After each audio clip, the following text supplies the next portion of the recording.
welcome to Divorce Source Radio and happy holidays. I'm Steve Peck, and I've got Deborah Moskovich from The Smart Divorce here today, and we're going to talk about the holidays, but we're also going to talk about other events in your life that when you get divorced, they separate you and they make things all different, don't they, Debbie? How are you? Oh, they certainly do. Hey, Steve.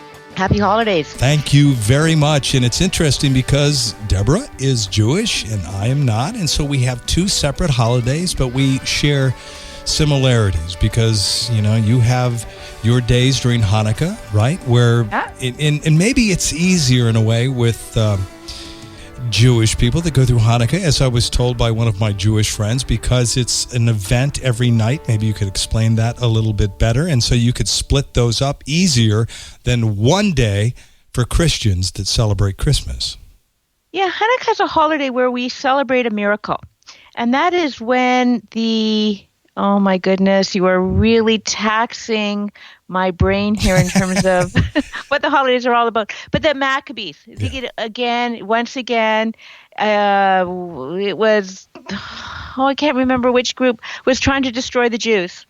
And within the temple, there was a menorah that had, or a menorah is, you light with candles, and there was not enough oil left to light it. But through this miracle, there was enough oil to last 8 days. And that's the miracle of Hanukkah, is that the Jews survived against all odds, and the temple was not destroyed completely. There was a wall left of the temple, which is in Jerusalem. And that lasted 8 days. So for Hanukkah, we light a menorah, and we light a candle for each night. And it's a really beautiful holiday. It's a festive holiday, as opposed to some of the holidays where it's really, it's a little bit sad. Like Passover is a sad holiday. It's the Jews left Passover. The Jews left Egypt. We're in the desert for 40 days and 40 nights. And again, it's about resilience as well, and how Jews were able to overcome this adversity. But it's a holiday that is not as much a happy holiday as Hanukkah. I mean, Hanukkah is a real celebration. Purim is another holiday, and again, it's where the Jews overcame destruction. And so it's a celebration. So Hanukkah is definitely a celebration, and we have there's Jews. The European Jews are called Ashkenaz, and then there's the Sephardic Jews. Those are the Middle Eastern Jews, and we each have different traditions. So the Sephardic Jews, they have donuts, and they have different kind of treats for Hanukkah, and Ashkenaz, celebrate different things and have different songs and whatever. So it's a lot of fun. So when my kids were young, we used to give them a little gift every night of Hanukkah, which they absolutely loved. But unlike Christmas, I think, and correct me if I'm wrong, but it's not like you didn't go overboard with gifts. I could give my kids like chocolate coins. We call them Hanukkah gelt, and we played dreidel games. I would give them something little that, I could maybe spend $5 like every night when they were little, and it was a lot of fun for them. And it's, a lot of people have Hanukkah parties, and to this day, I get together with my family, like my extended family, my siblings and their children, and we exchange gifts. Mm-hmm. Or I guess at this point, like my kids are 16, 18, and 22. They're not interested in a gift every night. What do you buy a 22-year-old for $5? So I give my children a gift at the end of the beginning, or when we have our little Hanukkah party, like a gift, like something like that's significant to them, and it could be an iTunes card or a sweatshirt, whatever, or they tell me what they like. It sounds a lot more reasonable and a lot less stressful than Christmas. There's not like the parties, like building up to Christmas, like you have like December. I know because I'm trying to build my business and I've got my clients and my the Smart Divorce Resource Toolkit. Like I'm doing a lot of different things. But during the Christmas season, it seems to me that people are shut down. Yeah. They're not really focused on business. During Hanukkah, business is not shut down. During the Jewish holiday season, other than Rosh Hashanah and Yom Kippur, where people are gearing up for the most holiest days of the year, mm-hmm. business is not shut down. And I find that in December, business is shut down really for the month, and gears right back up in January. So, with all of that said, I see that Hanukkah is a lot easier to deal with during a divorce because it is spread out over these nights. And so if you're separated, you can divide the nights quite easily. And it's not all about one major event. Now, when you're going through Christmas, especially when it's your first Christmas being divorced, it's huge because, as you said earlier, Christmas is just this one huge buildup. Santa comes. You know, there are a lot of times parties or get-togethers with families on Christmas Eve, and then Christmas morning, you're all together opening the presents. Right. So now, for the first time, you are truly separated from this very special event. Well, now I've had clients who are not Jewish celebrate Christmas, and we talked a lot about that. Like, how are they going to manage the holidays when, like, the 25th is so important, or they've got their special traditions on the 24th, or they go to Mass together. And that's where we try to be creative and come up with different solutions. So who says that? I know that it's ingrained that you have to have your Christmas dinner on the 25th, but maybe if you're in a situation, you're divorced, you're separated, can you not do something on the 23rd, the weekend before? You know, like, I know it takes a little bit away. I know we're really lucky, you know, celebrating Hanukkah. It takes a lot of it away. I mean, well, for me, let me tell you personally, for me, what it meant. I mean, all the time I was growing up was pretty much the same as the way I raised my son. And so every single year, you know, when they're little especially, when you're talking to them about Santa coming, and you're laying out the cookies and the hot chocolate on Christmas Eve, and then kids are so excited. It's hard for them to get to sleep. And then in the morning, very early, far too early for moms and dads who've been up late that night. Wrapping gifts, yeah. It's Mom, Dad, is it time? Because we've all told them, you know, stay in your room. You know, you don't want to go out because Santa could be there. You don't want to go out. So now you're getting up, and now I'm grabbing the video camera and I'm filming my kid from his very first year, and every single year I had video as he walks through his bedroom door out to the amazed look on his face as he looked at the tree and the presents and over to his stocking. So it was like, it's this huge family thing. And now when I went through divorce, it was right around Christmas. So for the first time ever, even though he was older, you know, I mean, I was still filming. He was trying to say, Dad, look, when I'm, 18, let's cut the filming. Right. I still wanted to, but I wasn't there. It was a huge event that was no longer, there was no way you could switch that off. You have this year, I have next year, and feel good about it this year. So you're the divorce consultant. You've written articles on this. I know you have to make changes. I know you have to start new traditions, but what do you suggest? That's a really good point. And, my heart goes out to people that are just in your same situation where you're right, and I don't want to sound, contrite about it and dismissive to say, okay, let's change the December 25th to December 23rd. When this is so important and critical. And I know that, like, for many holidays, you can say, this year I get them on the 25th, the next year you get them on the 25th, just like for Passover, I get them the first Seder, and the following year, my children's father will get them the first Seder. So I guess, when the 25th is so important, or in any holiday, that day is so important, if you can't celebrate on another day, and you do have to start your own traditions, the first year of divorce is a year of firsts. Everything is a year of firsts. And the first year is going to be so tough. There's no way of getting around it. I think it's a mindset. So for those of you who are feeling a really tough time dealing with a lot of these losses, because it's not only the loss of celebrating the day with your children, it's with your extended family, the traditions that you had before. So why don't you think about working with a therapist to help you get through it? If you have really close friends that whose shoulder you might want to cry on, talk about it and see, hopefully there's going to be someone that's going to invite you into their tradition. That's hard too, though, Deborah, because you're watching your friends that still have their Christmas. So they may invite you over, but that can make you feel in some ways worse. Do you know what I'm saying? I mean, now you're over there watching them, you're like, oh God, this is what I used to have. Damn it. It can make you sad. And just like we were talking about earlier about friends who have kids and friends who don't have kids. And I have friends that really sometimes find it difficult to come over to my home and have dinner with my kids and I because they don't have kids themselves and they're confronted with that. I guess with time, maybe it feels better. You know what, Steve? There's things about divorce that aren't great.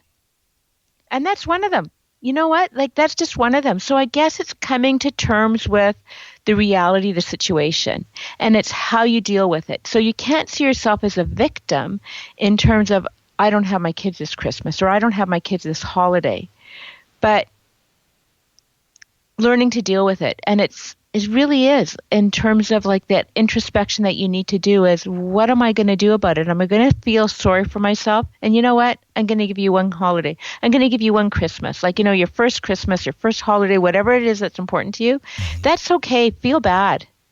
And if you want to skip it, I will tell you that when I didn't have my kids for certain Jewish holidays, Rosh Hashanah, I think it was Rosh Hashanah, Yom Kippur, and I felt all alone, and I did feel pretty crappy about it. I did feel crummy that I didn't have them with me, and I didn't want to sit in synagogue by myself when I was watching all these families. You know what? I didn't go. I chose to opt out. So am I suggesting that you opt out? If that's right for you and if that works for you, then opt out. You don't have to go to all of these celebrations. You can sit home and, just enjoy everything that you wanted to do but never had time to do. So, read your books, watch TV, rent a movie, whatever it is. I think that's great advice because a lot of people feel pressured to do things.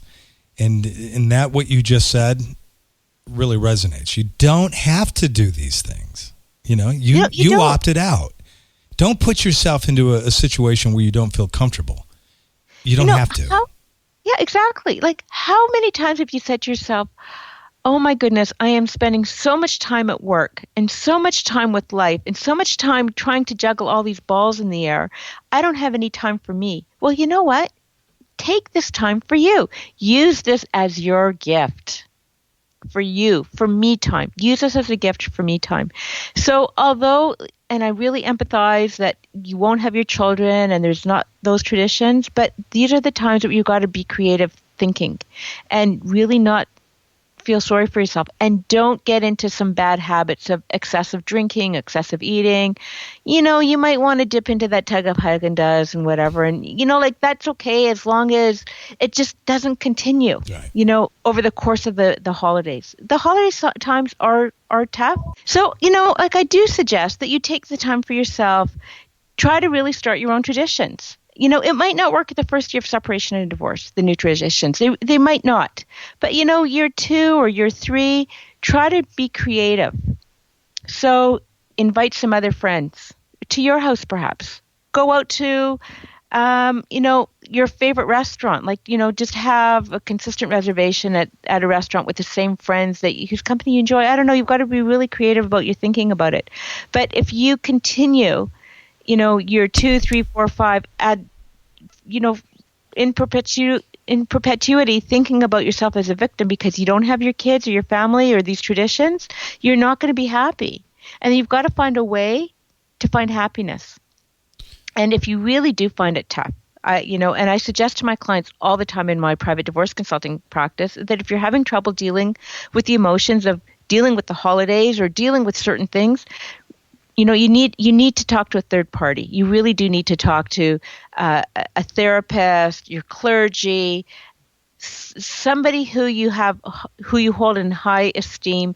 There's got to be someone that you can talk to. If there's somebody that's a family member or a close friend whose judgment you really trust, who's going to tell you what you need to hear rather than really what you want to hear, that's what you have to do. Do you help your clients with those situations? Yeah, I do. I try to reframe things for them. Listen, you know what? There's certain things, certain times of year that aren't always easy. Let me give you an example. When I turned 40, the big 40, that was really tough for me in a sense that not turning that number, it's not the number that meant a lot to me, all my friends were getting like, the major bling and parties, and their partners and their spouses were making these great parties, and I didn't have anyone special in my life. So I felt badly for me. I felt sorry for myself, but I didn't want to throw myself a pity party. So I decided, you know what? I'm not going to be here for my 40th birthday. And I ended up going on a bike tour through the Napa and Sonoma Valley, and I didn't cycle previously to that. So I trained for 6 months.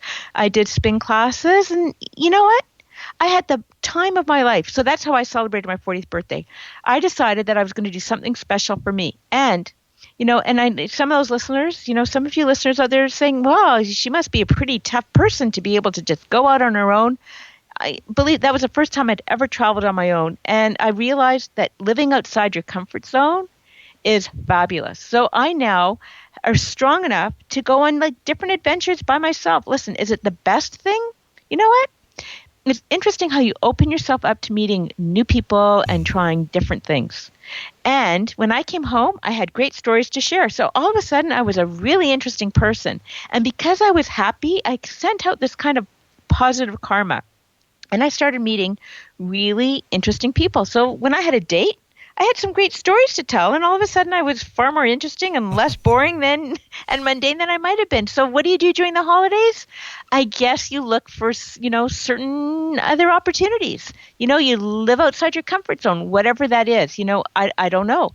But I bet you if you Googled around, you go on some of these sites and find out what kind of parties there are, or I bet you there are things that are organized for single people. You can go on a site like Parents Without Partners. What about your church, your synagogue? I bet you, especially for Christmas, I wouldn't be surprised if the church has something that's all-inclusive and maybe even has a program for single people. Mm-hmm. I bet there is. A lot of meetups, too, today. Yeah, a lot of meetups. So, again, it's... it might be uncomfortable the first time you go or the first 20 minutes you go, but I'm sure if you really make an effort, and I used to joke with my friends, I go to some of these meetups, and try to meet other individuals. Okay, I'm, looking to meet a man, I'm now happily divorced or smartly divorced, And, you go to these things, and I have to tell you something. I might not have met any guys, but I met fabulous women. So, like, you can't go to any of these meetups or any of these things thinking that you're going to meet somebody. Mm-hmm. You want to go just to enjoy and have a great time. Right. So what do you do during the holidays? Live outside your comfort zone. If it is going to be really hard, and I would say this to a client coming into my office tomorrow, you don't have your kids, you don't have your family on the 25th, do something for you. What have you always wanted to do? And treat yourself like you would a best friend. Would you not buy your friend a great gift? Well, hey, buy yourself that great gift. Buy yourself the CD you wanted. Go for a massage. Like whatever it is.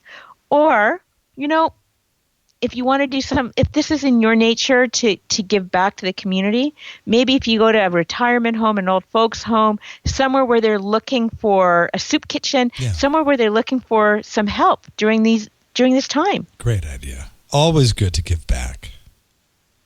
Yeah.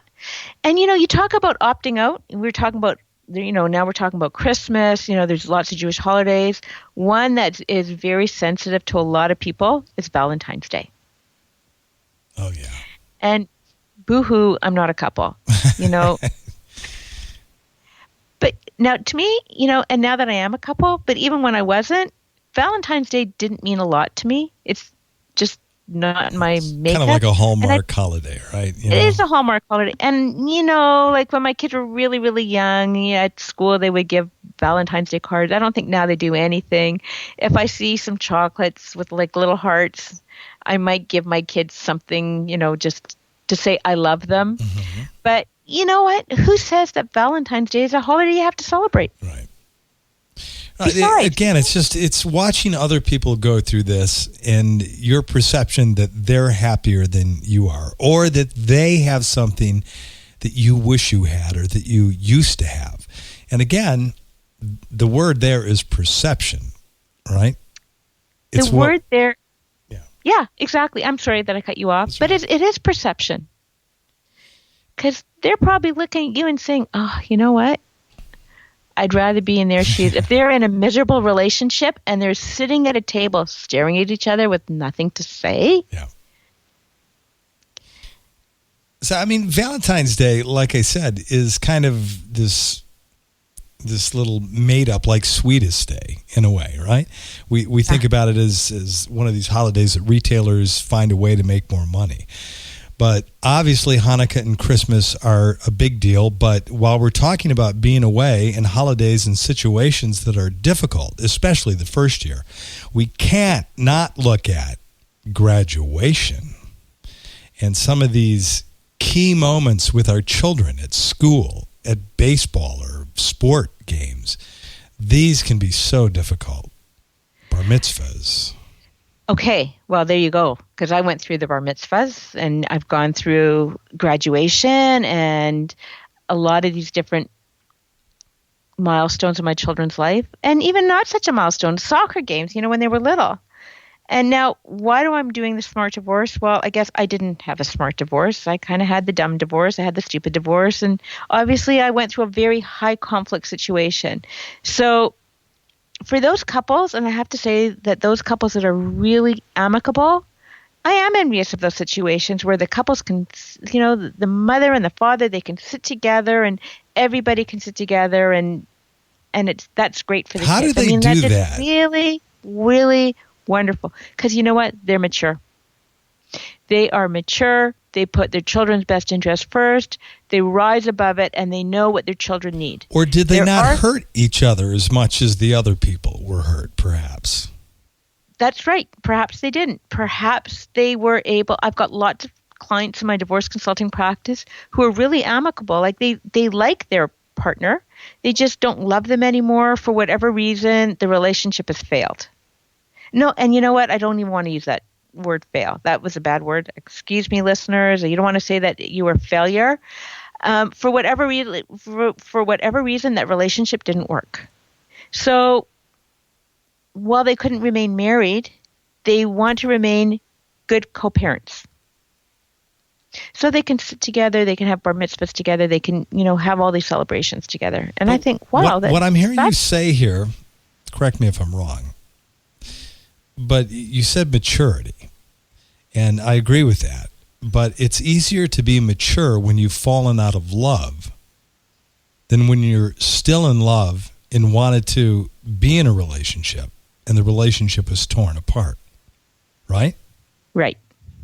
Because when you fall out of love, especially if it's a mutual falling out of love, we can be more mature because, we have no attachment other than, we have kids together. We used to love each other. But we don't now. We understand that we're mature about this, and let's think about our kids. But when you were really in love and this man or woman was everything to you, and then now, because of some situation that you caused, didn't cause, who cares what happened, right? It happened. You were didn't really choose hurt. that. Now that hurt for so many people turns into anger. And now that anger, man, you don't want to be around somebody that you're angry with.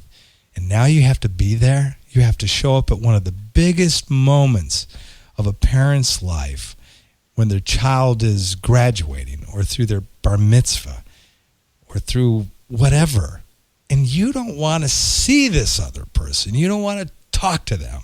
And especially if they're with a boyfriend or girlfriend. Now it's like, oh, God. And then, your ego, right? It gets involved too. And some people are thinking, I need to bring someone with me. Because of, I know he or she will be bringing someone with them. And now it gets just, the whole train is off the tracks at this point. Yes, I I see what you're saying, and I've been there. Okay, so were listeners, you? Explain it to us, kid. Okay, I am going to be totally honest here. All Not right. that I'm never honest. I am honest, but I don't share a lot of personal stuff. But Total I will honesty. tell you, Here we go. I have made 2 bar mitzvahs and a bat mitzvah. So a bar mitzvah is for a boy and a bat mitzvah is for a girl. And I went the whole 9 yards. We were at the synagogue, the big a service in the morning, and my children were like phenomenal. They chanted from the Torah, and they studied for a year, and it was really, really wonderful. It's a huge event.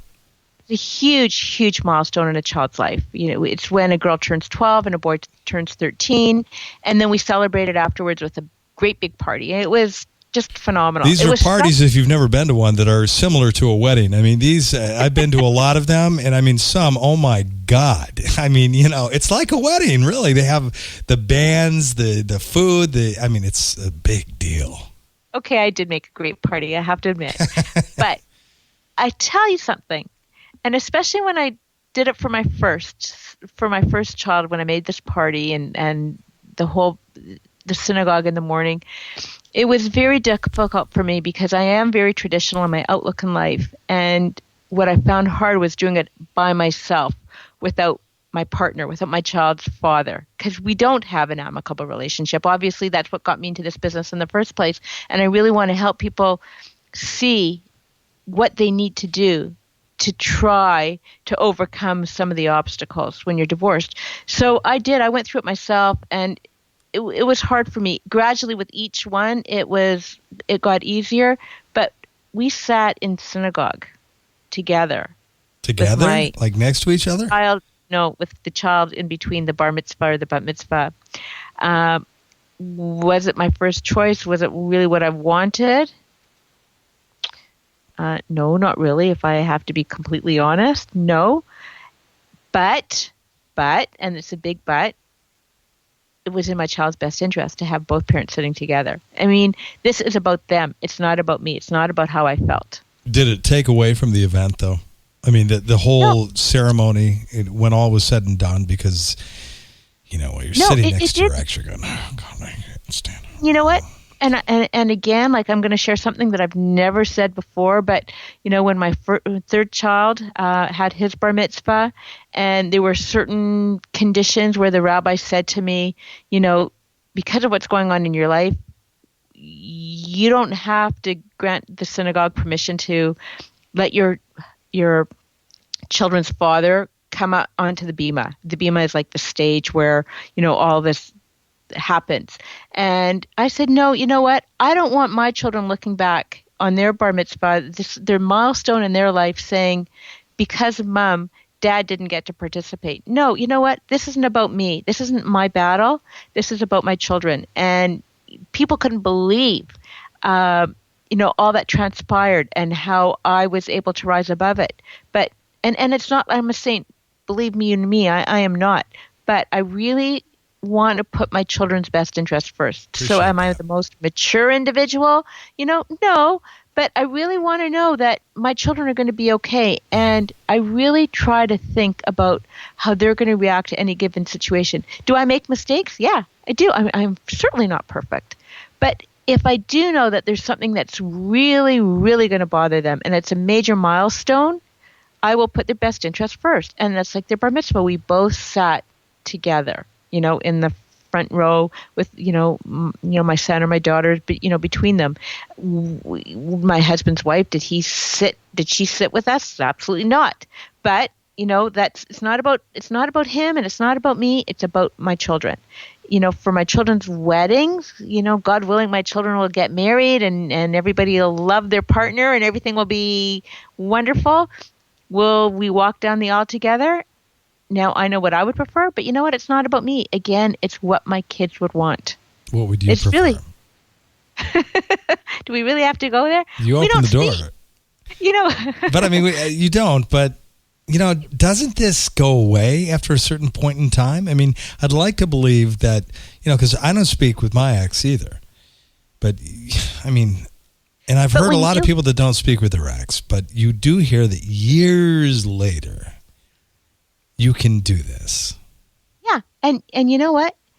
It's all about your kids. So if you love your kids more than you hate your ex-spouse, which was something I learned from Mike McCurley, who I interviewed for The Smart Divorce, he said this to me, and I remember this quote. Most parents love their children more than they hate their ex. So if you are that parent, I'm that parent. I love my children more than I dislike my ex, and I don't dislike him anymore. And I think that that's something you have to get through is try to get rid of that hate, because hate takes over your body.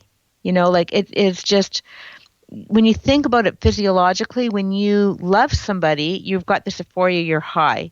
When you hate somebody, think about this, the what it does, the impact on your body. Your heart rate goes up, your nervous tension, like everything, it just affects you. You can't focus. So you don't want to hate. You want to be in that neutral position. But are you hating because you've not gone through forgiveness? Yeah. So you see, we've done shows on forgiveness. So listeners, if that was a great show. Who was the guest? Do you remember who you did? Somebody was a specialist in forgiveness. Mark what? Yeah, Mark Rye. Dr. Mark Rye. Rye. R-Y-E? Yeah. Definitely search that out on divorcesourceradio.com. There's a search bar. Look at either the Smart Divorce shows or just put his name in that. It's a great show. Then there was another show with Arlene Sorner, who was just, an individual who I found her story really compelling, because she did not have the smart divorce. She did not have an amicable relationship with her ex-husband. And she decided after, 17 or 18 years of being divorced, she's going to call her husband up and say, I forgive you. And they actually were able to put their relationship back on track, where they were amicable enough to each other that they were able to be civil to each other. And they were at, I think, children's wedding together. Yeah, that's, I think, when I remember and that. I think that was really fabulous. And not only that, her former husband, I think, didn't have anyone in his life, or he was traveling, and she was able to have him at her Passover dinner. And I thought, wow, like that's pretty impressive. Could I have my ex-husband at my Passover dinner? I don't think so. Right? Like, I don't think so. But would I walk down the aisle for my children and do what's in their best interest? Absolutely. But if my kid said to me, Mom, like, we need to do this for Dad, will you do it for us? Absolutely, I would do that. Would it be my first choice? No. But if my kids asked me because it was important to them, yeah. Yeah. Talking about difficult situations to go through once you're divorced, like Christmas, Hanukkah, birthdays, bar mitzvahs, graduations, etc., etc. What about, God forbid, your ex becomes ill and now maybe dying or, very ill, and now your kids are there and maybe they want you there? What happens then?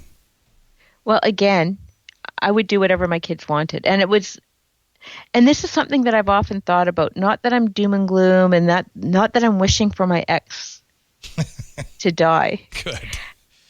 But I've read articles on this. Like, what do you do when an ex passes? Do you go to the funeral? Yeah. It's the first time I'm thinking about this. It's a good question. So what are people thinking about me? Like, am I going there to make sure? But you know what? I don't want to make light of it, but you know what? Yeah, make sure he's 6 feet under. But you know what? At the end of the day, it's what I would be there for my kids. Would I be sitting up front with the grieving family? I don't think so. I don't think that his family would want me to be right up front, but I would be there at the back for my kids. You know what happens sometimes? You know how you remember certain things that happen to you in life, and you just never forget them. I can remember growing up, and we used to go to our favorite restaurant. My dad passed away when I was 6, so Mom and my sister and I, we ate out a lot. And we went to this one restaurant that was owned by this woman, Mrs. Griffith. And her husband and her had never really been close, or at least it seemed they weren't close. She had all kinds of negative things to say about him.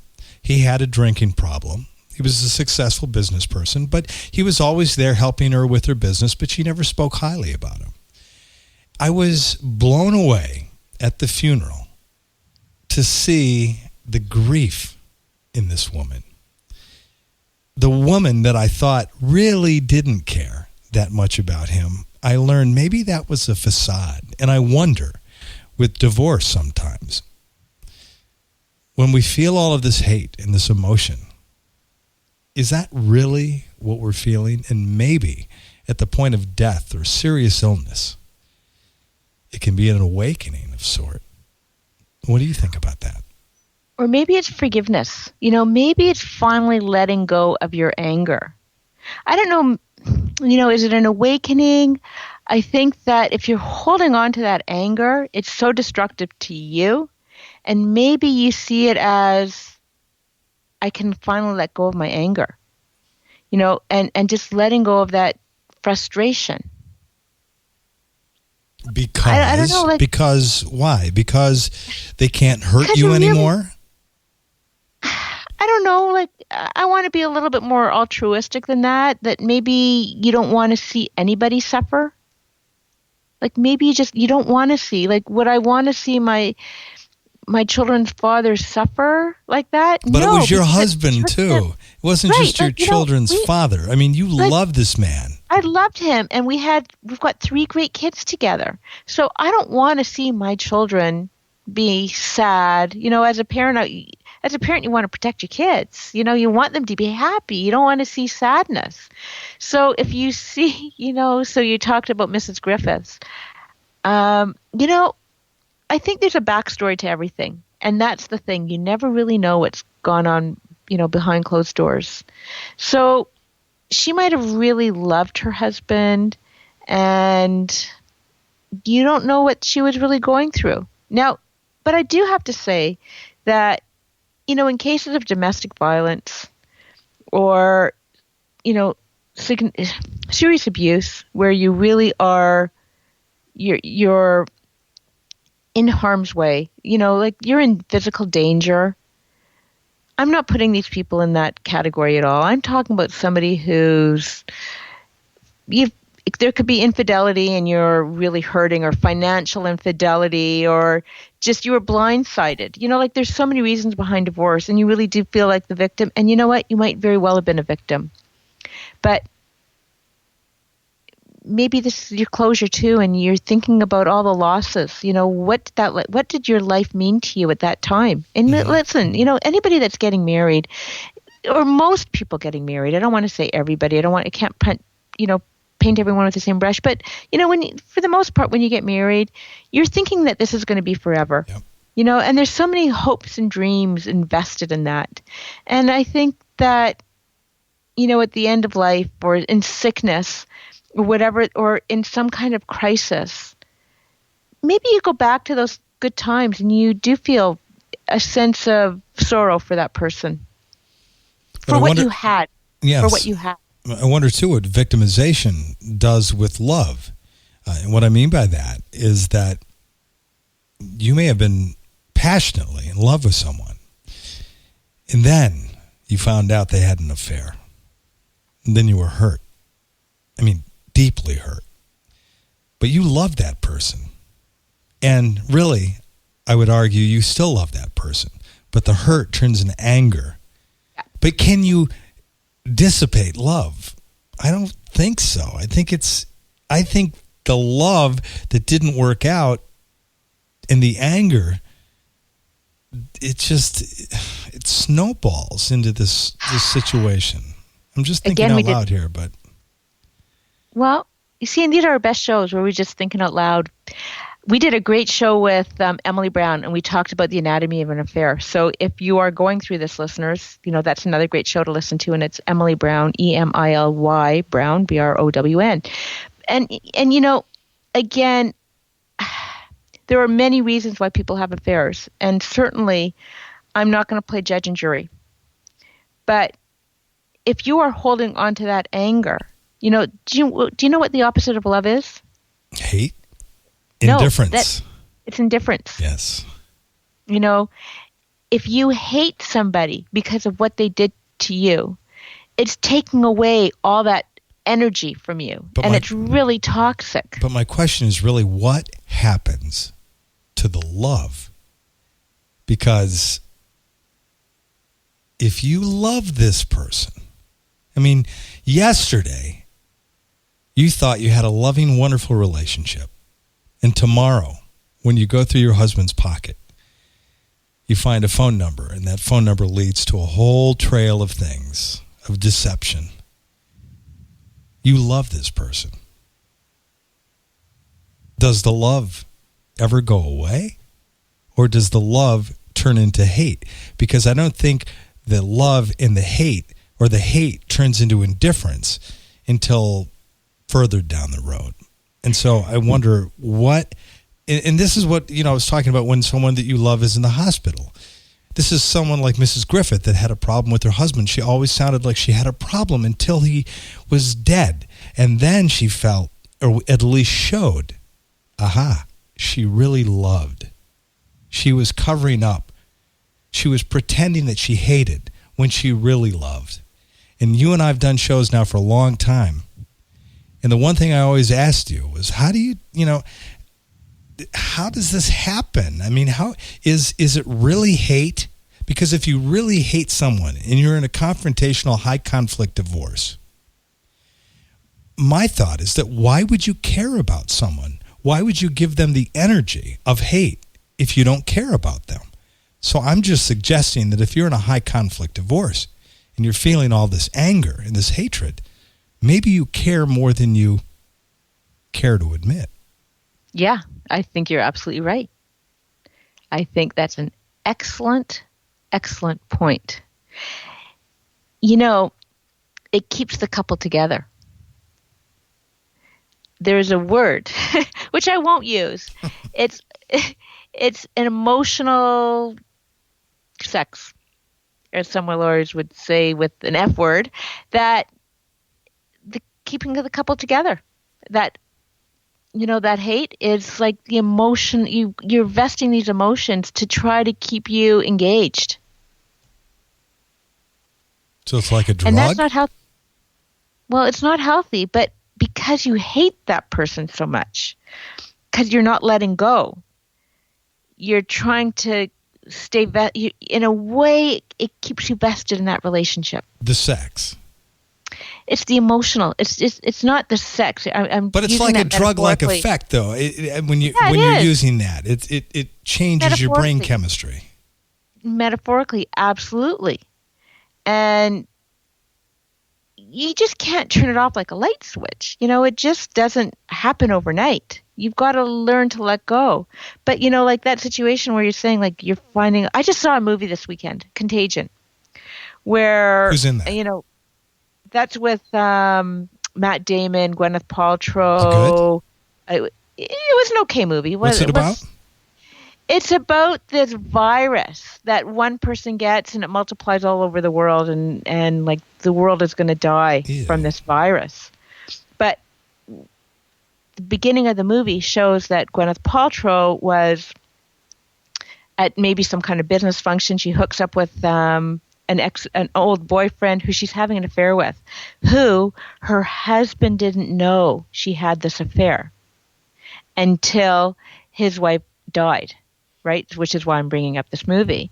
Just like you said, like he thought, Matt Damon, his character, he thought he was happily married, but obviously his wife wasn't, because she had this affair. She went back to this ex-boyfriend who he knew about. He knew about this ex-boyfriend when they got married. And you could see he was really sad, but it didn't take over his life. And while there were certain things that were very tough for him, he did what he needed to do for his daughter. I mean, he was really angry, but he did what he needed to do for his daughter. So maybe because there was, all the other elements in the movie, that had to become his focus, is staying healthy, because the world was coming to an end. But maybe what you see is your world is not coming to an end.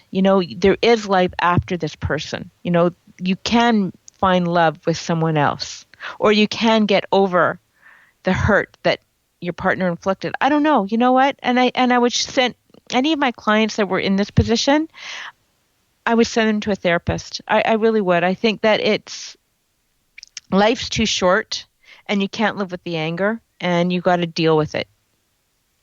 Does that answer your question? Kind of. It's like good thoughts. We're talking about the opposite of love is not anger, it's indifference. And I, in thinking after our conversation, think maybe it's something additional to indifference, and that would be acceptance. Yeah. Because I would contend that if we loved each other, love is an energy, and why should it go away? Why couldn't we accept that we're all human and that, yes, someone had an affair, but that doesn't diminish the love that she or he had and I had with them, that we shared together. Why can't I just accept that that was wrong, but that does not take away from our love? Right. So there are couples, and I'm sure, and, good for them. If they can maintain that love and forgiveness and make that relationship work, that love doesn't have to go. But there are times where you really love that person, your partner doesn't want to stay married to you. Are you going to stay in love with them forever? And you know what? There are people that do stay in love with them forever and can't move on. And their partner has moved on in their life. But that's destructive for you. And I think that that's something you need to deal with. Maybe you can love them, and maybe you find a way to love them in a different way. But you have to open up your heart to meeting other people. Don't minimize that you are loved and that you love them. That's very important. Don't cheapen that. I mean, that is key in my mind. Absolutely. And you know what? Because there was an affair, and let's just, let's broaden that. An affair or any kind of indiscretion. In many instances, and I'm not going to say in all instances because it's not true, but in many, both parties had something to contribute to this. So again, I think that it's that introspection, and, you have to go through this to say, I don't want this to happen to me again. I don't know what I did, and kind of try to figure out so that when you get into another relationship, what is it you are looking for in a person so that you don't find yourself hopefully in a position like this again. You don't want to repeat the same relationship patterns. Like, I know like when I was out there dating and looking for a new partner, I deliberately went out of my way to meet people that didn't have many of the same characteristics of my former husband, of my former partner. Whereas I see a lot of people who continually date the same type of person over and over and over again. And you know what? Those relationships don't work. They don't. Because if you're married to someone who's controlling and that didn't work, and then you continually date someone who's controlling, well, of course that relationship isn't going to work. Again, we're all over the map here. You know what I'd love to hear from our listeners? If there's anything in this show that's really resonating with you, or there's something that you'd love Steve and I to explore, please, email us. And we'd love to hear from you, because our shows are for you. Like, I know what I'm doing on the Smart Divorce. I'm trying to bring in the most dynamic, influential, leading experts on divorce, mental health, whatever it is that you want to hear about. I'm trying to bring those experts in and talk to them about those issues for you. Steve and I are having this conversation because we think that some of these issues are what you want to hear about. And if we want to have like the best shows, and Divorce Source Radio is doing the best work for, and Steve, I don't even think it's not always about divorce. You have some fabulous shows on issues that couples who are married, who are not married, individuals who are in relationships, who are single, like you cover so many different topics that there's so many programs that there's something for every taste.